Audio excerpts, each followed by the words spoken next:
have a way or a test to prove your theory wrong. I don't have time to waste with you. It's called as the falsification test. That's the reason that Albert Einstein, in the beginning of the century, when he gave a new theory, that I feel that the universe works like that. Along with that theory, he gave 3 falsification tests, saying that if you think my theory is wrong, do these 3 things and my theory will be proved wrong. The scientists, they examined it for 6 years and then said, yes, the theory of Albert Einstein is correct. That does not mean that he's a great person. It means he deserves a listening. Quran has several such falsification tests. When you get into a discussion in future with anyone regarding religion, you have to ask him that, do you have a way to prove your religion wrong? Believe me, I have not come across any person who has told me that I have a way to prove my religion wrong. The Quran has. The Quran has several falsification tests. Some of them were only meant for the past. Some of them are applicable for all times. Let me give you a few examples. The Prophet had an uncle by the name of Abu Lahab. He was the staunchest opponent of the Prophet. Whenever the Prophet spoke to any stranger, he used to follow the Prophet. The moment the Prophet departed, he used to go to the stranger and ask, what did the Prophet tell you? Did he say it is day? It's night.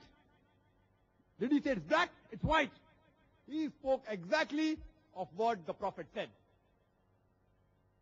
And there's a full chapter, Surah Lahab, chapter number 111 of the Quran, which was revealed. And it says that Abu Lahab and his wife, they will perish in hell. And it says indirectly that these people will never accept Islam. They will never become Muslims. This surah was revealed 10 years before the death of Abu Lahab. In that span of time, many of his friends who were also opponents of Islam embraced Islam. But Abu Lahab did not embrace Islam. Since he used to lie always against the Prophet, the only thing he had to do to prove the Quran wrong was to say, I'm a Muslim. He did not have to behave like a Muslim. He did not have to act like a Muslim. He only had to say, I'm a Muslim. And the Quran would have been proved wrong. It was so easy for him to prove the Quran wrong.